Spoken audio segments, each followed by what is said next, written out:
तो hello everyone, welcome back my YouTube channel English वाला review में। तो कैसे हैं आप लोग? आई होप आप लोग ठीक होंगे, मस्त होंगे और स्वस्थ होंगे।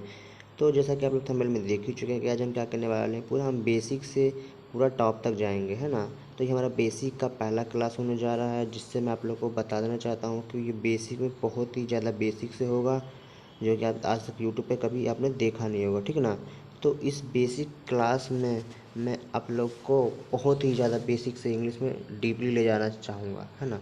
तो जो लोग इस वीडियो को देख रहे हैं, है ना, उस लोग को धन्यवाद। और हाँ, इस इंग्लिश की क्लास में आप लास्ट तक बने रहिएगा, जिससे आप लोग को बहुत ही फ़ायदा होगा, है ना। तो चलिए, इस वीडियो को स्टार्ट करने से पहले मैं आप लोगों को बता देना चाहता हूँ कि जो लोग लाइक नहीं किए वो लोग लाइक कर लें, और जो लोग सब्सक्राइब नहीं किए वो सब्सक्राइब कर लें, और बेल आइकन को प्रेस जरूर कर लें कि जो आने वाली नोटिफिकेशन की जानकारी आप लोग को बराबर मिलती रहे। तो चलिए स्टार्ट करते हैं इंग्लिश। तो आप लोगों को पहला क्वेश्चन यही उठता है कि इंग्लिश होती क्या है ना। तो इंग्लिश चलिए इंग्लिश सीखते हैं, है ना। चलिए स्टार्ट करते हैं। तो पहला क्वेश्चन यही उठता है कि इंग्लिश होती क्या है। तो इंग्लिश हमारा एक क्या है? लैंग्वेज है। इंग्लिश एक क्या है? हमारा एक लैंग्वेज है। अब इस लैंग्वेज को बोलने के लिए हमें इस लैंग्वेज को बोलने के लिए सेंटेंस की आवश्यकता होती है, लेटर की आवश्यकता होती है, वर्ड की आवश्यकता होती है ना। तो उस सेंटेंस को बोलने के लिए हमें साउंड की आवश्यकता होती है। अब उस लैंग्वेज को बोलेंगे तो हमें साउंड की आवश्यकता होती है। अब उस साउंड हम कहाँ से क्रिएट करेंगे? तो साउंड हम आगे चलिए चलते हैं आगे बढ़ते हैं। तो साउंड हम इस 26 लेटर से क्रिएट करेंगे। किसे क्रिएट करेंगे? इस 26 लेटर से क्रिएट करेंगे। अब इंग्लिश ग्रामर में इंग्लिश ग्रामर जो हम पढ़ रहे हैं, इंग्लिश ग्रामर में आप लोग को बताते हैं, ये बेसिक का क्लास है ना। और इस ग्रामर में क्या होता है ना कि जो लेटर है, इस 26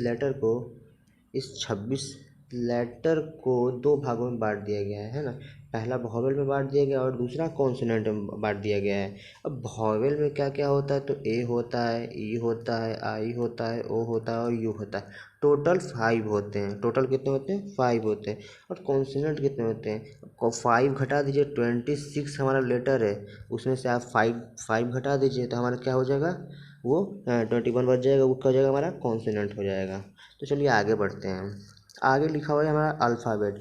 अब अल्फ़ाबेट क्या होता है? तो यहाँ पे कुछ शब्द लिखा हुआ है, कुछ पढ़ते हैं, इसको देखते हैं क्या समझ में आता है ना। तो लिखा हुआ है all the letters taken together are called alphabet. तो मैं आपको शुद्ध तरीका से समझाना चाहता हूँ ना कि इसका मतलब क्या है। इसका मतलब यही है कि जो अल्फ़ाबेट है हमारे 26, ये जो 26 लेटर है ना, उसी को कंबाइंड करके हम एक कंबाइंड करके बोलेंगे तो उसे क्या कहेंगे? हम अल्फ़ाबेट कहेंगे। क्या कहेंगे? अल्फ़ाबेट कहेंगे। चलिए आगे बढ़ते हैं, है ना।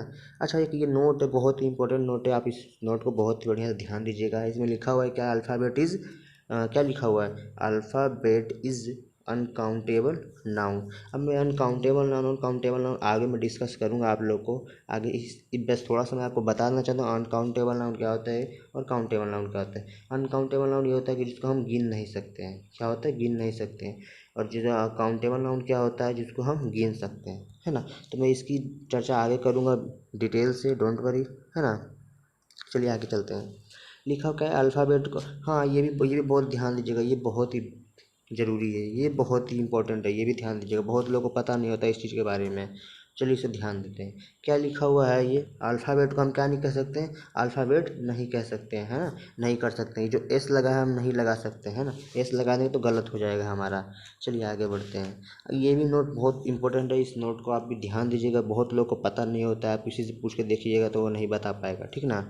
चलिए आप ध्यान देते हैं। लिखा हुआ है द 26 लेटर्स इन इंग्लिश, है ना, alphabet have 44 sounds, out of which, क्या लिखा है? Out of which 20 are vowel sound और 24 आर कॉन्सोनेंट साउंड। तो मैं आप लोगों को बढ़िया से यही बताना चाहता हूँ कि इसमें इसका मतलब क्या है। आप पढ़ तो लिए, इसका मैं मतलब बताता हूँ आपको क्या लिखा है। इसमें लिखा है कि हमारे इंग्लिश में जो है 26 लेटर होते हैं, है ना। 26 लेटर होते हैं और इस लेटर को, जो अल्फ़ाबेट है, इस अल्फ़ाबेट को यदि हम इसमें अल्फ़ाबेट में 44 साउंड होते हैं, 44 साउंड होते हैं, जिसमें से मैं आपको पहले बता चुका हूँ कि वॉवेल कितने होते हैं और कॉन्सोनेंट कितने होते हैं, ना। वॉवेल कितने होते हैं? 5 होते हैं। अब इस वॉवेल का साउंड कितना है? 20 है। अब मैंने आपको बताया था कि 21 क्या होता है? कॉन्सोनेंट होता है। 21 कितना होता है? कॉन्सोनेंट होता है 21। तो 21 कॉन्सोनेंट होता है। अब इस 21 का साउंड कितना है 24 साउंड है ना। तो आप लोग को मैं आशा करता हूँ आप लोग को समझ में आ रही होगी इस वीडियो। तो चलिए आगे बढ़ते हैं। आगे है क्या है लेटर। लेटर को मिलाने पर मीनिंगफुल यूनिट बनता है। यानी सिंपल सी भाषा में इसे यही कहेंगे कि हम जो लेटर है, हम लेटर क्या है, लेटर ए होता है, बी होता है, सी होता है, डॉट डॉट करके आगे बढ़ सकते हैं तो जेड तक होता है, क्या होता है जेड तक होता है। तो इस लेटर को हम आगे जब बढ़ाएंगे और इसको मीनिंगफुल कुछ लिखेंगे, मीनिंगफुल सटा सटा के मीनिंगफुल में लिखेंगे, ये तो हमारा क्या बन जाएगा, वर्ड बन जाएगा। वर्ड बन जाएगा, इससे आगे हम पढ़ सकते हैं। तो आगे हम बताएंगे क्या कहते हैं इसको, ठीक है। चलिए आगे बढ़ते हैं। लिखा हुआ है टाइप ऑफ वर्ड। आप लोग बहुत ही पढ़े होंगे, बहुत लोग यूट्यूब में पढ़ाते भी हैं और बहुत लोग ऐसे भी पढ़ाते हैं कोचिंगों में भी। लिखा रहता है कि पार्ट ऑफ स्पीच, और आपको बोलेगा कि बेसिक क्लास होने वाला है और वो पार्ट्स ऑफ स्पीच से स्टार्ट करते हैं। ऐसा नहीं है, बहुत ही स्टार्टिंग से और भी प्रोसेस रहता है इस बेसिक स्टार्ट करने का। बहुत और भी मैं आपको बेसिक बताऊंगा, ठीक ना। ये बस पहला पहला क्लास था, इसलिए मैं बेसिक आपको बहुत थोड़ा सा बता रहा हूँ कि आप लोग को समझ में आए। आगे बहुत ही ज़्यादा बेसिक होने वाला है ना। तो चलिए आगे बढ़ते हैं। तो इसी को हम पार्ट्स ऑफ स्पीच कहते हैं, है ना। इसी को हम टाइप ऑफ वर्ड कहते हैं। तो चलिए टाइप ऑफ वर्ड को जानते हैं और पार्ट्स ऑफ स्पीच को जानते हैं हम क्या कौन कौन से होते हैं। तो पहला होता है प्रीपोजिशन, है ना। पहला क्या होता है प्रीपोजिशन, दूसरा क्या होता है एडजेक्टिव, तीसरा होता है वर्ब और चौथा होता है इंटरजेक्शन, है ना। आगे बढ़ते हैं, है ना। तो क्या कहते पांचवा होता है कंजक्शन, छठा एडवर्ब और सातवां नाउन और आठवां प्रनाउन। तो टोटल आप लोगों ने देखा कि हमारा टाइप ऑफ वर्ड कितने हैं, 8 हैं। तो आप लोगों ने देखा कितना है टोटल टाइप ऑफ वर्ड हमारे 8 हैं, है ना। तो ध्यान दीजिएगा कितने होते हैं, 8 होते हैं टाइप ऑफ वर्ड, यानी पार्ट्स ऑफ स्पीच हमारे कितने होते हैं, 8 होते हैं। तो चलिए इस सेशन को यहीं तक रखते हैं, नहीं तो वीडियो बहुत ज़्यादा बड़ा हो जाएगा, है ना। तो मैं आशा करता हूँ आप लोग को वीडियो समझ में आया होगा। तो थैंक यू सो मच, है ना। और इस वीडियो को बहुत ही प्यार दीजिएगा, लाइक करिएगा, सब्सक्राइब करिएगा और चैनल को बेल आइकन को प्रेस जरूर करिएगा। तो thank you so much, bye bye.